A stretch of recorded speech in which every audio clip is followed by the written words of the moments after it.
You're so money and you don't even know it. That's what I keep trying to tell you. So could you not mess with me right now?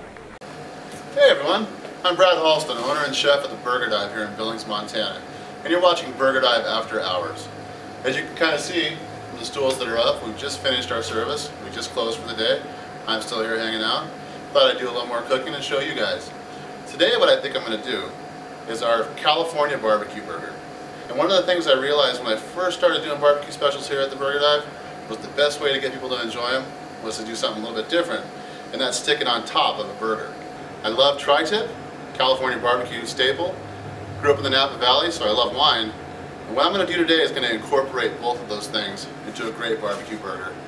Why don't you come on back with me and I'll show you what we've got. Alright, so today we're going to be doing one of my favorite specials here at the Burger Dive, the California barbecue burger. This burger is going to be topped with grilled tri-tip. That's not for a whole restaurant, that's for me. To get this whole thing started, we're going to go ahead and start on our Napa barbecue sauce. I've got about one full sliced yellow onion. I'm going to put that on my food processor. I've got 6 cloves of peeled garlic. I've got 1 whole chipotle pepper. These come canned. Probably 1 to 2 teaspoons of olive oil. I don't measure very much, but that's what I think it is. Okay, now we've got all the ingredients in the processor. We're going to go ahead, process that up. I like to get it nice and pureed and fine. My reasoning there is in my barbecue sauces, I don't want big chunks of onions, garlic, those kind of things. I like it to all get incorporated in. Okay, so we've got all these vegetables pureed now. I'm going to hit my pot with another probably 1 to 2 tablespoons of olive oil. Also, I like those small chunks. I'm going to simmer them real slowly in my olive oil, and that's going to really flavor that oil up and help to get that onion and garlic flavor and chipotle flavor throughout my sauce. Okay, I've got my pureed veggies. This was the garlic, the onion, and the chipotle. This is going to go into the pot now. I'm going to season this like everything with some kosher salt, about a pinch, and some fresh cracked pepper. Alright, well let's go ahead and get this on the heat. Now our next step is going to be to make this into what we call our Napa barbecue sauce, our Cabernet barbecue sauce. And the main ingredient of that is going to be, you may have guessed, Cabernet Sauvignon wine. I've got a full bottle here. I'm going to pop this pot on my fire over here. And that's going to reduce, it's going to take probably 20 minutes. And that's going to pretty much reduce that volume by about a half. So by the time I end up actually adding this into my sauce, I'll have gone from a full bottle of wine to a half bottle of wine. Okay, well I'm over here looking at my pots that I'm using for my sauce. My wine is reduced very nicely down. You can see that's less than half the volume I started with. That's really concentrated the flavors in it. My veggies that I've been really slowly sauteing in olive oil, those are nice and caramelized, and they're definitely ready to have the wine added. Go ahead and give that a bit of a stir. Gotta let that simmer for a little bit more. Our wine, our veggies are going pretty good together. Now it's time to throw the rest of the kitchen sink in. Got 3 spices I'm going to put in. Got some cumin, about a tablespoon. About the same amount of coriander. About the same amount of smoked paprika. It's going to give it a nice smoke taste. Next we're going to have some red wine vinegar.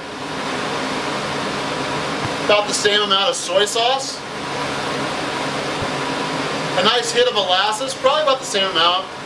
1/4 cup. That's real nice for sweetness. So that's why I'm going to hit with a little more sweetness. Brown sugar, about a 1/4 cup. That's my ingredients. I'm going to give that a nice little stir on the grill. And I'm ready to get my tri-tip on, right there where the other pot was. That's one of our most important parts here. We're going to go ahead and make the rub for our tri-tip. I like to hit things with big flavors, so I'm going to go beyond just the normal kosher salt and pepper thing. I'm going to hit it with several spices and a really nice French roast coffee from a local roaster. First ingredient, star of this rub, coffee. I'm using a French roast coffee from a local roaster here in Billings, Montana. Also happens to be the same coffee that I serve at the restaurant. Kosher salt, about 2 tablespoons. About the same amount of fresh ground pepper. About the same amount of onion powder, garlic powder, and then we'll finish this off with about the same amount of dark chili powder. Give a little bit of a spicy flavor. First thing I'm going to do is I'm going to hit the meat with a little bit of olive oil. That's going to help that rub stick to it, not fall off all over my grill. Next, I'm going to take a nice handful of the rub, get it on there nice and even. Don't be afraid to use your hands, rub it in, get it all over the meat. Go ahead and pop it over. More olive oil. Another hit of that spice rub. And we're ready for the grill. Alright, here's our spice rub tri-tip. We'll hit with that coffee rub. That's going to go on the grill here.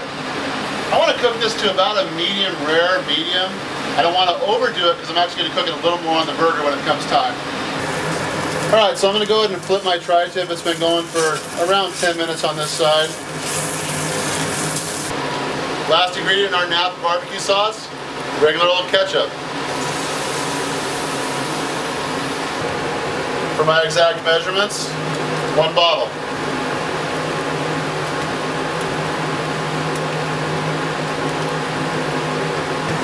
And that's your finished product. That's your Napa barbecue sauce. Nice, thick, dark, full of flavor. It's going to be awesome on this tri-tip burger. Love it. Okay, tri-tip is done. I pulled it off the grill. I don't want to cut it yet. I'm going to let it rest for about 10 minutes. While I'm letting that tri-tip rest before I cut it, now's the time to get our burgers on the grill. Pop that on the grill. Give it a little pat down at the top. That keeps it from balling up. Burger seasoning. And then I like to cover them with, they call these hats in the restaurant industry. That keeps all the juices inside, keeps my burger from drying out, and actually also makes the burger cook a little bit faster, so it kind of helps in a rush. And I haven't actually made the decision yet whether this is going to be a 1 patty or a 2 patty meal. It's good to be prepared. And if, I'm feeling generous later, there is a camera guy here. Alright, I flip my burgers. I'm going to season again. Always season both sides. Filled 2 pieces on each burger. Take a nice little crisscross, whatever you want to do there. And then to finish that off, our Napa barbecue sauce that we made earlier.